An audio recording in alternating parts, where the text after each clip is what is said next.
Hi friends, my name is Veera Raghavaiah. In this video, I want to introduce my discovery, the operating system of the brain. Let me explain what this discovery is. We have desires in life and we get pleasure or happiness in some situations, like when we listen to music, when we eat good food, or when we take challenges and when we cross the challenges or when we win the challenges we feel happy, and when we listen to good jokes we feel happy.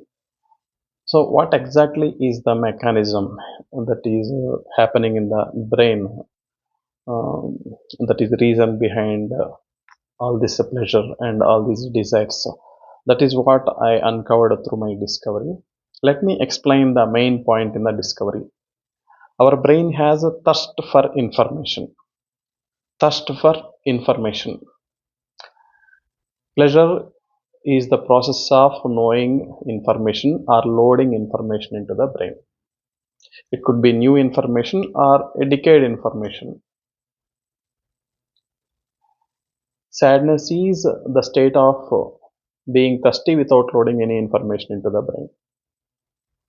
This is the main point of the discovery. Let me elaborate. Okay. Before that, I want to explain what I have to explain you that information is different from data.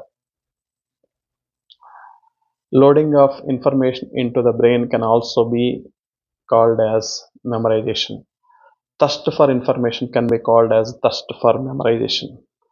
Let me explain how. So, first you have to understand what is the difference between data and information. For example, I am staying in house number 5. Suppose a friend calls me and asks, so where are you staying? I say, I am staying in a house next to number 4. To another friend, I may say, I am staying in a house that comes before number 6 house. So I can express the number 5 in different ways. Ultimately, what the brain interprets and understands and memorizes is called the information. So what is memorized is information. Okay. Of course, our brain interprets everything that reaches the brain. So always information is memorized.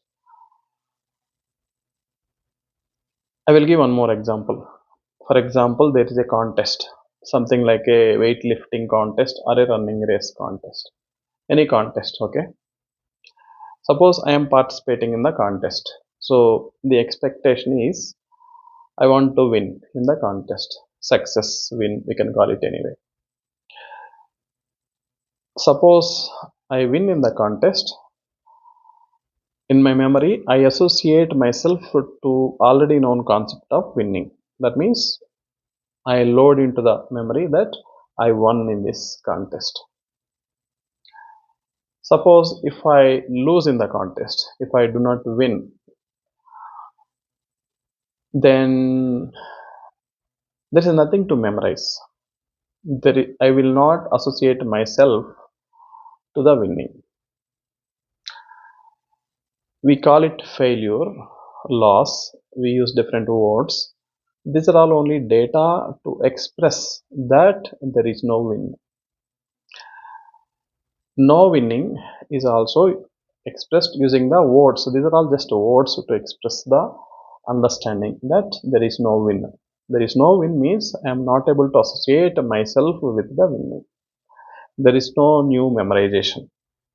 Okay, so that's how you have to understand data is different from information. So only loading of information causes happiness. It is called happiness. And staying thirsty without information or without memorization is sadness. I will give more examples. For example, I am eating a sweet, so I am loading the information of different flavors, texture, taste, different tastes in that sweet. Okay, I'm loading that. Okay, so the pleasure is nothing but the process of loading all the information into the memory, quenching the memorization thirst. You may think that we already somewhat know that, right? Novelty gives pleasure, so a novel music gives pleasure and a novel food gives pleasure.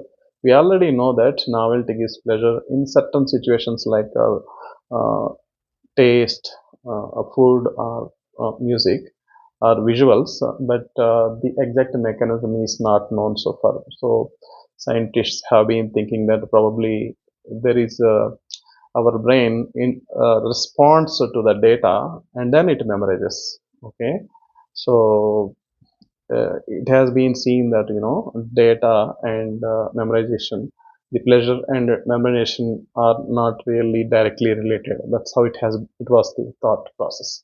So now I'm able to interpret and explain more clearly that memorization is part of the pleasure.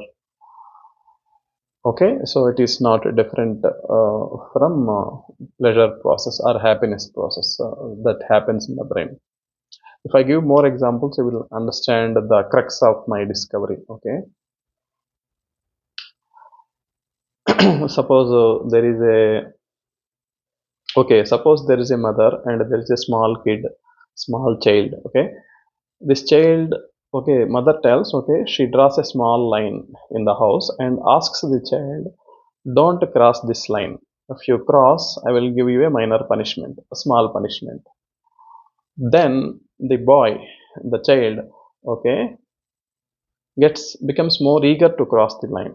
He becomes more eager and interested in crossing the line and violating the rule, even though he knows that he can get a minor punishment, small punishment for crossing the line. He crosses the line and he enjoys crossing the line, right? So why do we do this? So why do we violate rules? So why do we have tendency to violate rules, to take challenges? Let me explain what happens here. When the mother tells, okay, you should not cross the line, she already gave meta information that there is something called crossing, the state of having crossed the line, and you are not in that state already, and it comes with some punishment. Okay, there is meta information. Meta information also is information. This also can cause happiness or sadness, like information, the main information. I will explain more about this meta information at the end of this video. Okay, okay, first he has the meta information. There are, you can classify the information mainly as two different varieties. Sense information, something like information of food, music, or uh, visuals, different scenes. Okay, and state information means the state of being in certain state, certain uh, state information is the state of a person with respect to his abilities or his actions. For example, being a leader, uh, being in certain rank, so certain social status. These are all state information. The status, okay, being in certain position, okay, that is state information. So here the boy will get the state information. I am in the state of having crossed the line only if he crosses the line. That is why he crosses the line, to associate himself with the uh, state of, okay, having crossed the line. So he knows that in advance that I will be able to associate myself. I will be able to get the information that I have crossed the line only by crossing the line. Okay, so he gets that new memory, new information, new association of himself with the state of having crossed the line. That is why he crosses the line for that information. I will give one more example. Suppose there is a joke. Okay, a joke has a twist. In a twist, you have two different contexts. They are associated together. So you would not have associated those two contexts together before. First time associating those unimagined contexts is a very new information. First time association. That is why jokes with a twist give pleasure. So you may think of bullying others and enjoying as a joke. No, that is not a joke. That is a humor. The different kind of pleasure, different kind of way of pleasuring. That is nothing but state information. For example, if you are bullying someone or abusing someone and enjoying from it, that is different from enjoying from jokes. Jokes are something that has a twist, and getting pleasure from bullying someone is similar to enjoying the state information. For example, I am in rank 1 in participating in a running race. That is a state. So status, economic status, that is also a state information. Similarly, by bullying someone, you can gratify yourself that okay, you are in a upper position than the other person. So that is a different kind of pleasure. I will give one more example. For example, there is a running race contest, okay, and there are 20 participants, and I also went to participate in the race, and I'm very confident that I will get at least rank 16 because of my previous experiences and my assessment of the situation in that game and my assessment of the participants in that running race. Suppose that I'm very confident that I will get at least 16, minimum 16, and I am somewhat confident that I may get rank 15, 14. I'm not. I do not think of rank 1 or 2 because I do not even think of it because there is no supporting data, sufficient data, or there is no supporting data to indicate that I may get rank 1. Okay, I actually go and participate in the running race. Now, unexpectedly, I get rank 1 itself. I did not know in advance that I will be capable of getting rank 1, and I got rank 1. This is a completely new information to me. I am able to associate myself with rank 1, the position 1. I am in rank 1 is a new memory formation, new information. That is why I get a pleasure from getting rank 1. But why do someone who is in rank 1 gets more pleasure, more happiness than someone in rank 5? See, what and what do I memorize? So, I am in rank 1, I am in rank 2, I am in rank 3. Why? Because if I am in rank 1, I know that I am in rank 2, rank 3, I have crossed all these people, right? I think about crossing all these people, and I think of crossing all these ranks. I know that all of the other ranks are in my scope, so I memorize all those things. Okay, I memorize that I have crossed the person uh, with rank 2, I have crossed the person with rank 3. I have a lot to memorize. If I am in rank 1, I have more to memorize than a person with rank 5. We can associate with fewer things. Okay, so from rank 1 to rank 10, that is all new information to me. But from rank 10 to rank 15, I was somewhat confident even before participating in the contest. That means I was thinking about rank 10 once in a while based on the limited data, and I was forgetting. And again, the data was reminding me again that I may by some chance get rank 10. No, this was the situation before participating in the contest. So confidence is nothing but we have some information. So about rank 16, I'm very confident. That means I'm sure that I will get rank 16, right? So if I really get rank 16 in in the running race, I will not be thrilled because I already know that even before participation, I already have that information in the brain. That is not a new information to me, even if I get rank 16 by participating in the running race. So I will get happiness only by new information, new memorization, new association. So something like rank 1, 2, rank 10 to 15 give partial uh, new information because I have already memorized rank 10 to 15 somewhat by thinking of I think about rank 15 more number of times before participation, and I think about rank 10 fewer times, so they are in my memory to partial extent. Now I'm able to solidify the memory of rank 1 to 20 because I have circumstantial evidence after participating in the race. When I actually get rank 1 and I win some trophy, I have circumstantial evidence, and that's why we have strong data that freezes my memory, okay, fixes, okay, into my memory that I have all the ranks. Okay, there is no more scope for forgetting or about rank 10 or rank 15 rememorizing. Now I have frozen, so that's why I have a solid memory formation about rank 1 to 15, right? That is how confidence plays role in memorization. So Now you understand, so how more memory means more pleasure. So more to memorize means more pleasure, less to memorize means less pleasure. So a person in rank 1 has more to memorize, and a person who gets rank 5 has less to memorize something new. Suppose, okay, you have to understand also one thing, that there is something called a general bliss. Okay,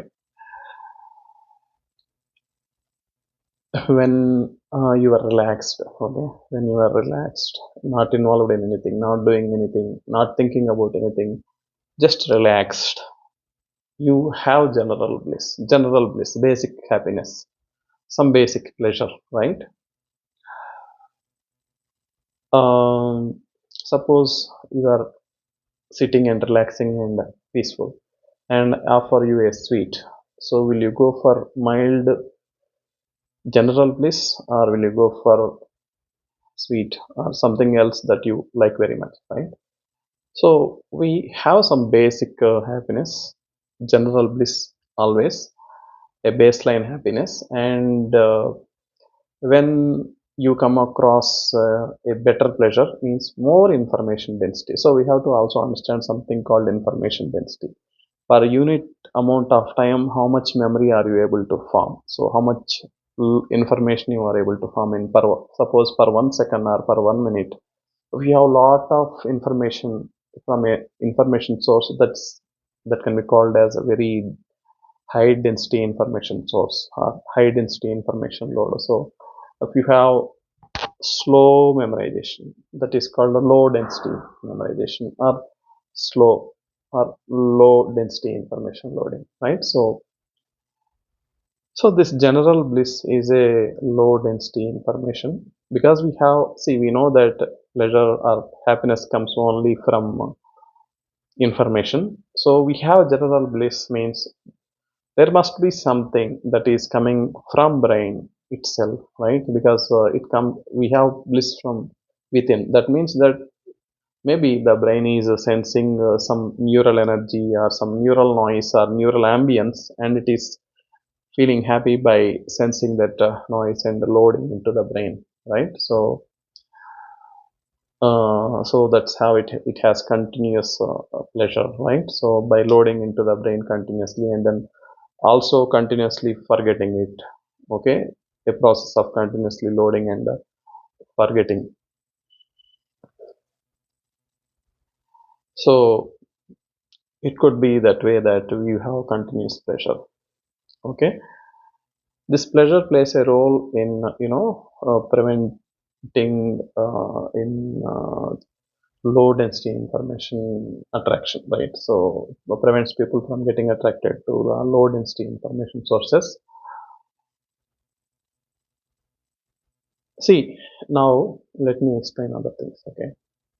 Suppose I lost in the running race contest, okay, what will happen? So if I lost in the contest, suppose I got rank 16 itself, I was thinking that probably I may get rank 1, maybe at least rank 10, so I would have something to load new into the memory. But I got only rank 16, which is the least rank I expected. Now what happens? There is nothing new to memorize into the brain. The data, available data, supports only rank 16. So there is nothing new I can memorize.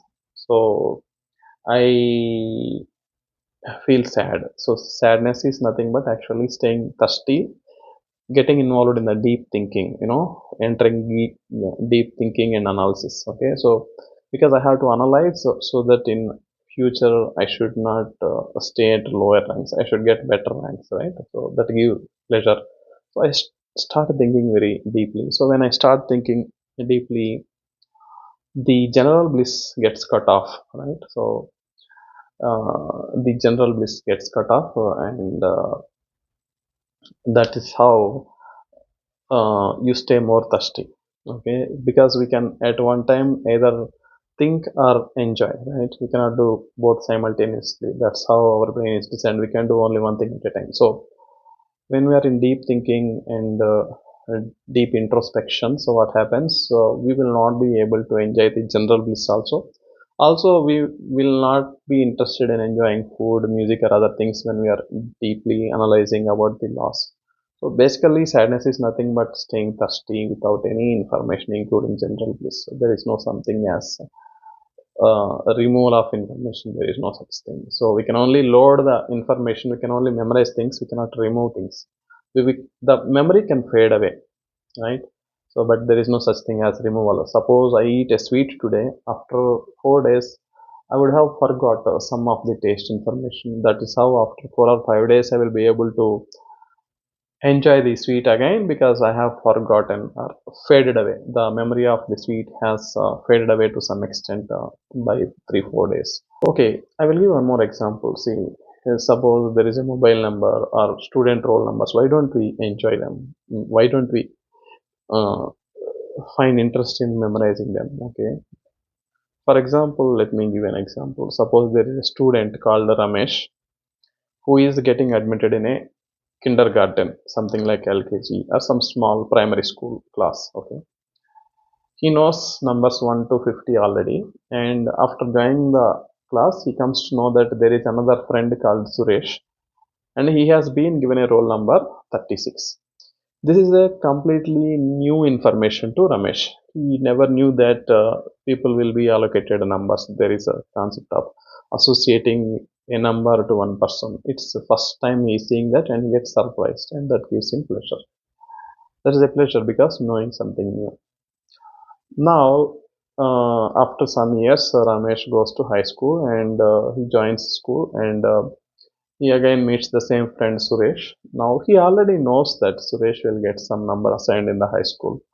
There is no novelty in it. So even before some number is assigned to Suresh, Ramesh thinks about okay, roll numbers 1 to 50.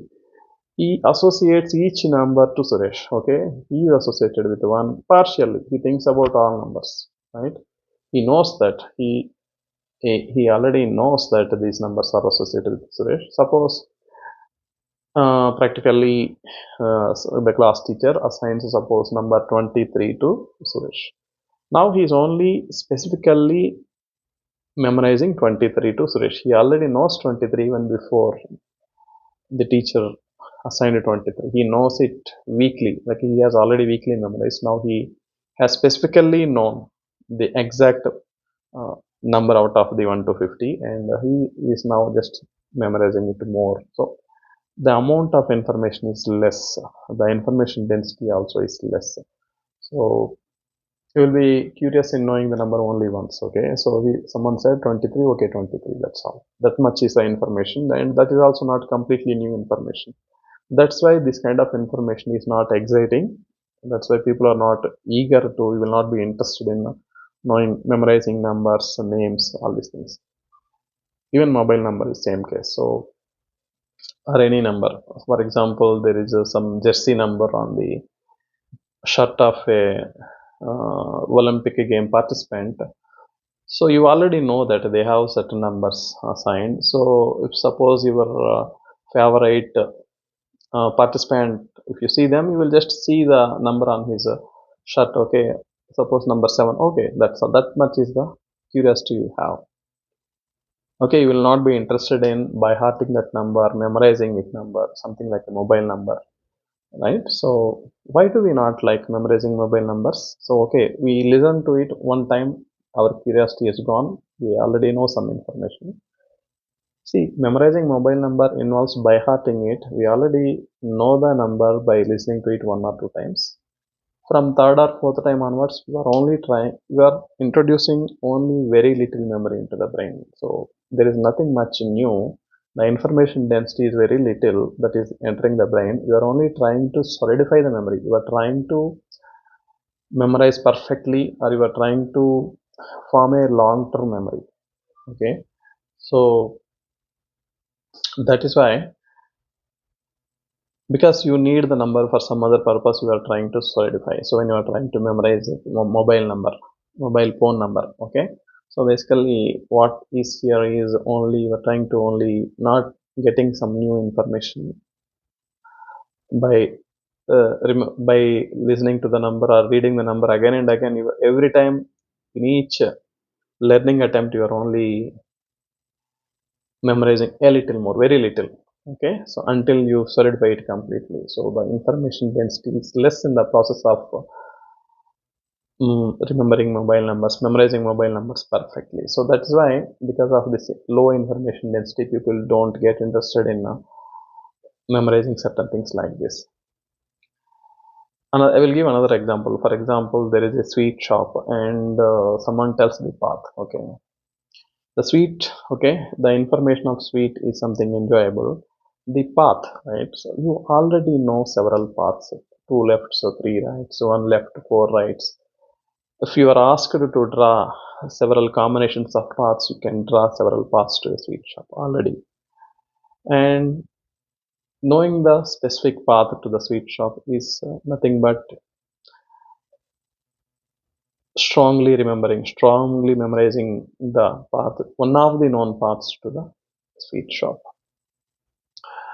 This is called meta information, right? Meta information is nothing but the information about the main information.